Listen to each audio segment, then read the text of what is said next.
Bismillahirrahmanirrahim. Assalamualaikum warahmatullahi wabarakatuh. Alhamdulillah, panjatkan puji syukur kepada Allah bisa berjumpa kembali dalam perkuliahan daring dengan materi rekaman simulasi yang akan saya sampaikan beberapa saat lagi. Semoga kita semua dalam keadaan sehat, walafiat, dan senantiasa tetap semangat untuk mengikuti perkuliahan dan belajar materi-materi yang akan kita bahas setelah UTS yang lalu.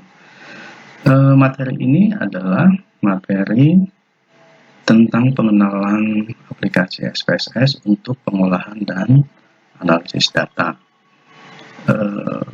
Yang akan kita praktekkan dua hal. Pertama, pengenalan SPSS. Yang kedua, sekaligus mensimulasikan apa yang sudah kita praktekkan sebelum UTS, yaitu pengolahan data dan analisis statistik deskriptif.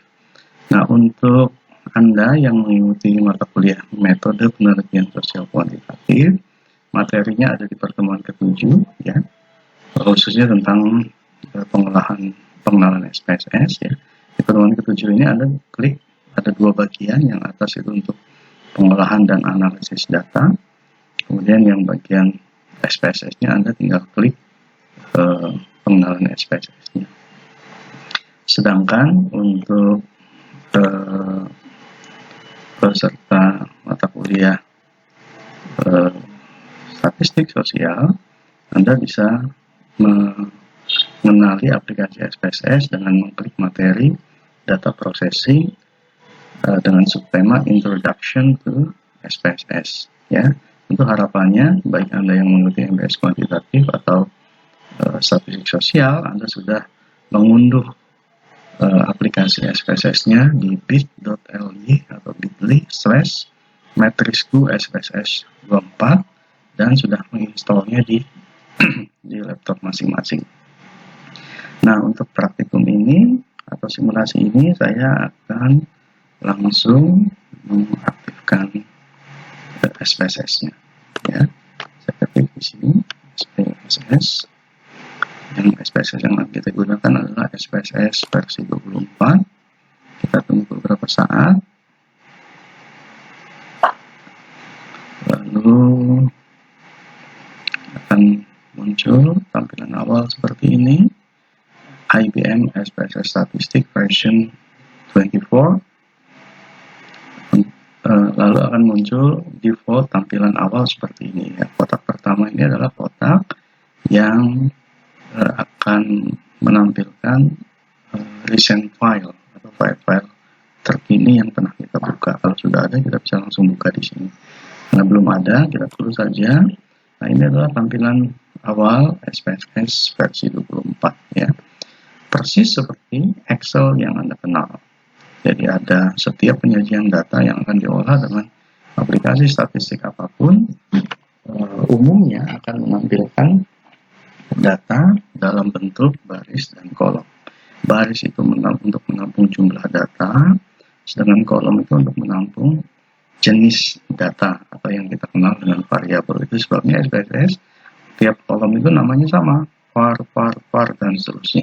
Karena var ini adalah nanti akan menjadi variabel. Nah, sebagai pembanding saya akan aktifkan Microsoft Excel-nya. Perbedaannya di Microsoft Excel, kalau di Excel barisnya sama dengan SPSS, tetapi kolomnya itu sudah didefinisikan secara tetap. Jadi ada kolom A, kolom B, kolom C, dan seterusnya. Sedangkan kalau SPSS, kolomnya, nama kolom baru akan didefinisikan seiring kita menginput data. Ya, dan dalam kasus ini saya ingin sekaligus mensimulasikan pengolahan data dan analisis statistik deskriptif dengan menggunakan dua platform, yaitu Excel, dan nanti hasilnya akan langsung kita kopikan ke SPSS. Saya ingin mengolah data nilai mahasiswa, nilai UTS, dan UAS mahasiswa MPS kuantitatif kelas 4. misalnya. Ya. Lalu kolom pertama saya gunakan untuk nomor, kolom kedua untuk ini, kolom ketiga untuk nama mahasiswa, ya. Lalu kolom keempat untuk menampung nilai UTS, dan kolom kelima untuk menampung nilai UAS. Anggap saja ada datanya saya ambil dari data real beberapa tahun yang lalu, ya. Ada ini. Nah, ini nama saja ya. Saya akan ambil data dari data nilai mahasiswa. Oke, data ini, ya. Ini, nah, ini adalah data realnya. Anda yang betul sudah lulus, ya. Ini nilainya.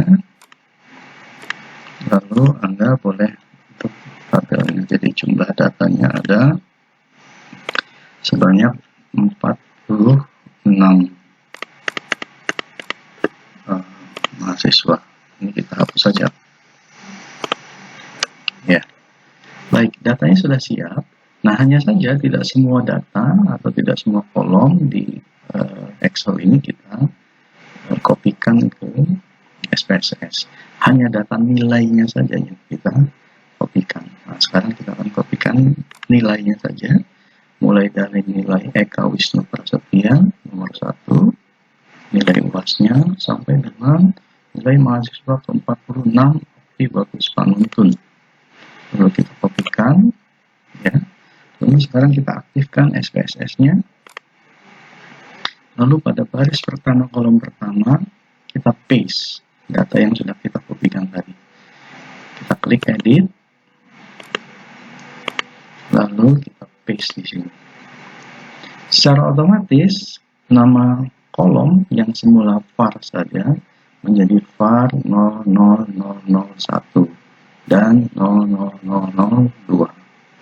Nah, yang kita lihat persis seperti Excel ini di SPSS itu disebut dengan pandangan data atau layar untuk melihat data, disebut dengan data view, ya. Nah, data view ini sementara yang kedua variable view digunakan untuk melihat variabel sekaligus mengubah atau men-settingnya. Nah, sekarang kita akan klik ini variable view.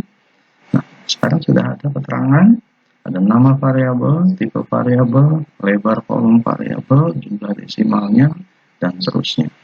Nah, pada simulasi ini kita ubah namanya, karena var 01 adalah untuk nilai UTS, kita ubah namanya menjadi UTS. Ya, var 02 kita ubah namanya menjadi UAS. Lainnya bisa Anda kenali dengan membuka slide, ya. Misalnya tipe otomatis numerik karena yang kita input data.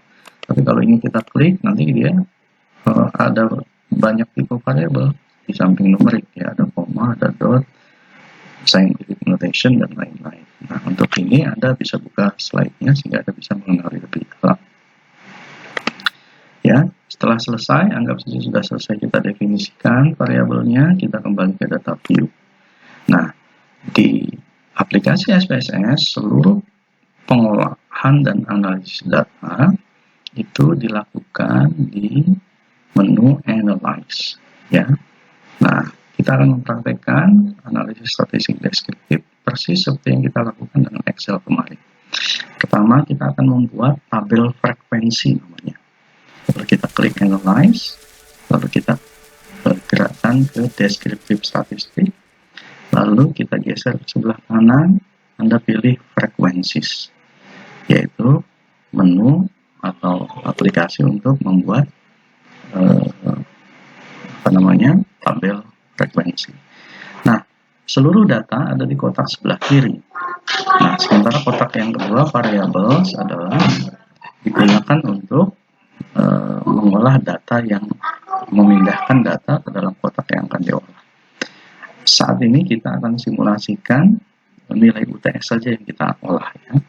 Maka klik nilai UTS-nya, lalu kita pindahkan dengan ke kanan dengan klik panah yang ada di tengah. UTS sudah pindah, lalu Anda pastikan display frekuensi tabel itu sudah dalam keadaan di checklist ya. So, kalau tidak, ya tentu tidak akan menampilkan tabel frekuensinya ya. Lalu statistik Anda bisa pilih. Kalau Anda ingin menampilkan kuartil ya, kuartil itu pengelompokan data ya, menjadi 4 bagian. Kalau ingin menampilkan per sekian bagian atau persentil per 100 bagian, menampilkan mean, median, modus, jumlah dan lain-lain, Anda tinggal checklist saja. Ya, dalam kasus ini saya tidak akan menampilkan ini semua agar kita fokus. Maka setelah kita checklist ini, kita bisa langsung oke. Maka hasilnya akan muncul hanya dalam beberapa kurang dari 2 detik. Kita bisa melihat hasilnya ya. Yaitu ada pertama adalah tabel statistik yang diolah N itu adalah jumlah data, yang valid 46. Jadi jumlah mahasiswa 06, yang missing tidak ada ya.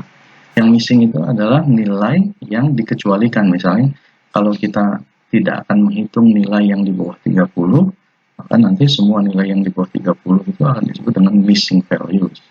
Ya, dalam hal ini karena tidak kita definisikan, maka yang missing itu 0. Nah, hasilnya itu ada dilihat di tabel yang ini ya. 30 artinya nilai mahasiswa yang mendapat nilai 30, frekuensi atau jumlahnya ada 2, persentasenya ada 2,2, valid persennya ada 2,2, kumulatifnya 2,2%. Yang dapat 60 ada 15 orang, persentasenya 32,6 ya, sama valid, semuanya valid, dan kumulatifnya 34. 34 dari mana? Dari 2,2 kumulatif ditambah dengan 32,6, hasilnya 34,8, dan seterusnya sampai ke bawah ya. Yang dapat 85 ada 1, persentasenya 2,2%, dan semuanya valid. Nah, jumlah datanya 46, persentasenya harus jumlahnya 100. Ini bagian pertama. Nah, sekarang kita kembali ke data ya, ke data view. Nah, sekarang yang kedua, kita akan analisis dengan untuk menampilkan statistik deskriptif yang lain, yaitu rata-rata, modus, median, range, dan lain-lain ya. Kita pilih menu deskriptif, akan muncul kotak seperti ini. Sama prosedurnya kita pindahkan ke kotak variabel yang akan diuji. Dalam contoh tadi UTS, kita pindahkan UTS-nya. Lalu kita klik option. Nah, pada bagian ini Anda tinggal checklist data apa saja, hasil analisis apa saja yang dibutuhkan. Min kita checklist, jumlah kita checklist, standar deviasi, variance, range, minimum, maksimum, standard error of means ya, itu kita checklist. Nanti saat kita akan membahas materi tentang uji normalitas, kita akan berkenalan dengan kurtosis dan Yunis. Tapi untuk kesempatan ini tidak kita praktekkan, hanya fokus pada ini saja. Lalu klik continue, lalu klik OK. Tunggu, hasilnya sudah selesai ya. Akan muncul hasil deskriptif statistik ya. N statistik itu adalah jumlah data, range statistik itu adalah rentang nilai dari yang minimum sebesar 30 sampai nilai maksimum 85, itu range-nya adalah 55 ya. Lalu sum statistik, total nilai UTS itu 3020, minnya atau rata-ratanya 65,65, standard error of mean-nya 1,16, standar deviasinya 7,9, variance-nya 62,89. Nah, dengan demikian selesai sudah hasil analisis statistik deskriptifnya. Nah, saya tambahkan sedikit, dengan memanfaatkan fasilitas SPSS ini, Anda tidak perlu membuat lagi tabel-tabel yang akan dijelaskan di laporan penelitian Anda. Anda bisa langsung copy di sini misalnya, ya, tabel frekuensi, itu bisa Anda copy, lalu Anda tinggal aktifkan Words Anda, lalu setelah Word-nya terbuka, Anda langsung bisa mempaste-nya. Misalnya yang pertama, kita sebut ini dengan tabel 1.1, yaitu tabel frekuensi nilai UTS mahasiswa. Di bagian bawah Anda tinggal paste yang sudah Anda copy tadi, ya. Lalu Anda customize sesuai dengan standar atau kebutuhan, maka selesailah satu tabel. Lalu Anda yang kedua, kita akan buat tabel yang kedua, tabel 1.2 misalnya, yaitu hasil analisis statistik deskriptif nilai UTS mahasiswa, ya. Nah, kita kembali ke SPSS sekarang, ya. Lalu kita lihat grafiknya, tabelnya, lalu klik kanan, copy, lalu kita kembali ke Words, lalu kita paste di sini, lalu kita sesuaikan ukurannya agar bisa tampil seluruhnya, ya. Lalu kita customize seperti tadi. Hasilnya sudah, lalu Anda tinggal deskripsikan di bawahnya. Nah, kita kembali ke SPSS sekarang. Nah, hasil analisis yang ditampilkan itu secara default tidak mempunyai nama, sehingga dia diberi nama secara otomatis dengan output 1. Agar ini tidak hilang hasilnya, Anda bisa langsung menyimpan dengan klik ini, ya, save this document, atau klik file, lalu Anda klik save di sini, ya. Lalu output satunya tinggal Anda sesuaikan namanya. Misalnya namanya kita beri nama dengan hasil latihan, atau nama latihan. Lalu Anda langsung klik save, maka dia akan otomatis tersimpan di folder default yang aktif untuk SPSS, ya. Demikian juga dengan data. Anda jangan lupa menyimpan datanya, karena mungkin suatu waktu Anda akan diharuskan oleh dosen pembimbing Anda untuk melakukan perhitungan ulang. Maka secara default datanya belum diberi nama untitled. Anda tinggal klik di sini, ya. Lalu Anda beri nama, ubah file name-nya menjadi nama yang Anda sesuaikan, ya. Misalnya namanya adalah latihan 1. Lalu Anda klik save. Kalau sudah ada file namanya, Anda boleh ganti atau Anda tinggal replace saja. Ya, dengan demikian nama filenya sudah kita simpan. Nah, ini adalah sekilas pengenalan SPSS sekaligus praktikum simulasi pengolahan data dan analisis data secara deskriptif, seperti yang kita lakukan dengan Excel kemarin. Semoga dengan pengenalan ini bisa memberikan gambaran dan pemahaman, dan Anda bisa melakukannya dengan membuka, sekali lagi saya sarankan untuk membuka materinya secara lengkap di slide yang sudah Anda unduh. Anda klik materi pengenalan SPSS di sini, lalu akan tampil nih pengenalan SPSS yang kita gunakan versi 24 ini, meski sebagian slide-nya masih ada yang menggunakan SPSS 16 tapi dengan menu atau aplikasi yang sama, ya. Anda bisa klik satu persatu, Anda akan mendapatkan penjelasan beserta contohnya pada slide yang mulai dari pertama dibuka, mendefinisikan variabel view, nah, yang seperti yang saya contohkan tadi, ya, jenis variabel dan seterusnya, sehingga Anda bisa memperoleh pemahaman secara lebih dalam.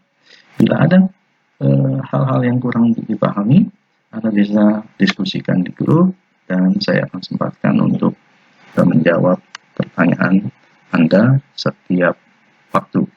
Demikian, semoga bermanfaat dan semoga kita semua diberikan kesehatan dan keselamatan oleh Allah Subhanahu wa taala. Terima kasih. Assalamualaikum.